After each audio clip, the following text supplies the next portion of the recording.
Hello senators, welcome to your kingdom. Bangla সিনেমার পরিচালক এবং বাংলা সিনেমার কর্তৃপক্ষদের মধ্যে চলছিল ভীষণ পরিমাণে বিরোধ। এই নিয়ে তোমরা হয়তো একটা ইন্টারভিউ এর আগেও দেখেছো। ভারতবর্ষে সাকসেসফুল ডিরেক্টর যারা যারা ব্লকবাস্টার দিয়েছে, যারা বড় হিট দিয়েছে, তারা প্রডিউসার হয়ে গেছে সারা বিশ্বে। এই ইন্টারভিউটা আমিও দেখেছি। আমাদের দৃষ্টিপাত হবে এই সকল বিষয়গুলি নিয়ে, কারণ এগুলো অ্যাকচুয়ালি জানাটা ভীষণই দরকার সকলের ক্ষেত্রে। So here we go.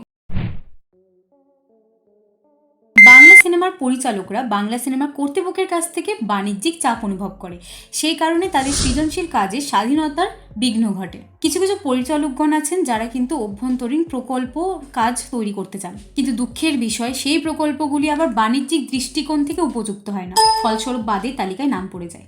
তো এই কারণেই সৃজনশীল চলচ্চিত্রকার এবং পরিচালক এবং বিতর্ককারীদের মধ্যে সমস্যার সৃষ্টি হয়েছে।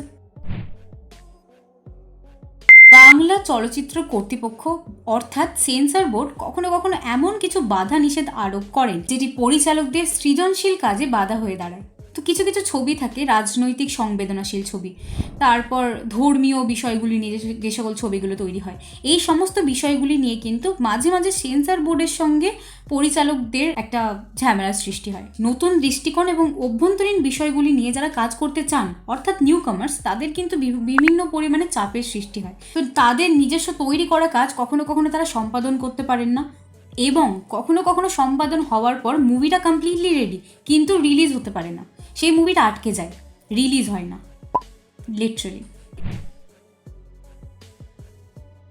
অনেক পরিচালকরাই কিন্তু অভিযোগ করেছেন তারা কিন্তু স্বাধীন এবং আর্ট হাউস চলচ্চিত্রের জন্য পর্যাপ্ত পরিমাণে অর্থ পান না, ফলস্বরূপ বাণিজ্যিক আয়কারী এখন মুভিগুলোই কিন্তু মার্কেটে চলছে এবং পরিচালকরা দিন দিন হতাশাগ্রস্ত হচ্ছেন, বিশেষত যারা নতুন এবং অস্বাভাবিক গল্প নিয়ে কাজ করতে চান। বাংলা চলচ্চিত্র নির্মাণে বেশ কিছু স্থানীয় কমিটি রয়েছে যারা সিনেমাটির প্রদর্শন, বিতরণ এবং এই সকল সিদ্ধান্তে তারা বিশেষ কিন্তু গুরুত্বপূর্ণ ভূমিকা পালন করে থাকে। কিন্তু অভিযোগ ওঠে এই সমস্ত কমিটিগুলোই আবার রাজনৈতিক যোগসূত্র এবং আত্মীয়তাবাদে লিপ্ত থাকে, যার ফলে কিন্তু পরিচালকরা নিজের স্থানকে সীমাবদ্ধ বলে মনে করছেন। নেপোটিজম বাংলাতেও আছে।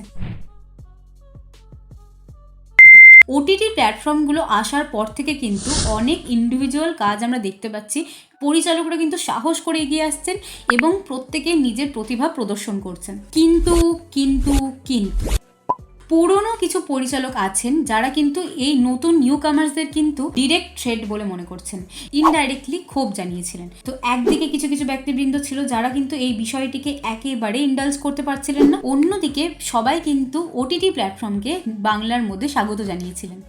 শেষে এই বিরোধ সৃজনশীল প্রকাশ ও বাণিজ্যিক চাপের মধ্যে একটি বৃহত্তম প্রতিফলন। কর্তৃপক্ষদের কাজ হলো সাংস্কৃতিক স্বার্থ রক্ষা করা এবং একই সাথে লাভজনকতা বজায় রাখা। তো এই সকল তরুণ পরিচালকরা কিন্তু কিছু কিছু সময় দেখা যাচ্ছে কর্তৃপক্ষের সঙ্গে বাগ বিতণ্ডায় জড়িয়ে পড়ছেন। এই সকল নিউ কামার্সদের দেখা যাচ্ছে তারা তাদের সিনেমাগুলো অনেক সময় অনলাইনে পোস্ট করে দিচ্ছেন, কিংবা কিছু কিছু সময় ফিল্ম ফেস্টিভ্যালে বা কোনো রকমের উৎসবে কিন্তু তারা তাদের সিনেমাগুলোকে প্রকাশ করতে প্রেফার করছেন। কিছু কিছু পরিচালক আছে যারা কিন্তু আন্তর্জাতিক ফিল্ম ফেস্টিভ্যালে নিজেরা অংশ নিচ্ছেন, কিন্তু সেখানে দেখা যাচ্ছে তারা সেরকমভাবে কোনো রকম হেল্প পাচ্ছেন না কর্তৃপক্ষের কাছ থেকে। কর্তৃপক্ষের যারা আছেন তারা কিন্তু এই বিষয়ে লুক আপটার করতেই পারেন। বাংলার অনেক ট্যালেন্টেড পরিচালক এবং অনেকেই কিন্তু বাংলার যে কাজ, বাংলা সিনেমার কাজগুলিকে কিন্তু বিশ্ব মঞ্চে উপস্থাপনা করতে পারবেন। প্রত্যেকে ফেস করে বাংলা সিনেমার মার্কেটিং এতটা পুয়ার, বাংলা সিনেমা মার্কেটিং বাংলায় মানে বাংলার মধ্যেই শুধুমাত্র প্রমোট হয়, ভারতে ভালো মতো প্রমোট হয় না, এবং ভারতের বাইরে তো বাদ দিয়ে দাও, এটা তো একটা বড় দিক। বাংলা কর্তৃপক্ষ যারা আছেন তারা কিন্তু সিনেমা তৈরির সময় প্রযোজনার দিকটার নোটিস করছেন, ততটাই কিন্তু তাদের নোটিস করা উচিত এই সিনেমাগুলিকে কিভাবে প্রমোশন করা যেতে পারে বাংলার বাইরেও। প্রত্যেকের কাছে তাহলে ইকুয়ালি আমরা সকলেই মুভিটি দেখতে পারবো, পরবর্তীতে মুভিটি হারিয়ে যাবে না। এটা তো থাকবে। বাংলা সিনেমার কর্তৃপক্ষদের মধ্যে কিন্তু একটি রাজনৈতিক সমস্যাও দেখতে পাওয়া যায়।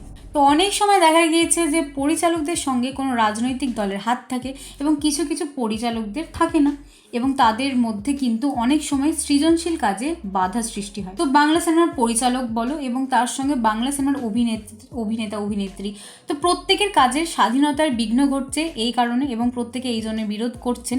তো এই বিষয়গুলি নিয়ে আসলে প্রত্যেকের মধ্যে একটা মিশ্রিত প্রতিক্রিয়া আমরা দেখতে পাচ্ছি। মূল কথা, বাংলা চলচ্চিত্রে একটি মুভি নির্মাণ করতে কিন্তু প্রত্যেকে ভীষণ পরিমাণে পরিশ্রম করতে হয়, এবং সৃজনশীল কাজ করার সময় কিন্তু একটা প্র্যাকটিক্যালিটির সঙ্গে প্রত্যেককেই চলতে হয়। এর মধ্যেও যদি এরকম ধরনের আমরা নিজেরাই নিজেদের বাধা হয়ে দাঁড়াই, তাহলে আমরা পরবর্তীতে গোটা ইন্ডিয়ার মধ্যে বা ইন্ডিয়ার বাইরে নিজেদের কাজগুলিকে কিভাবে তুলে রাখতে পারবো।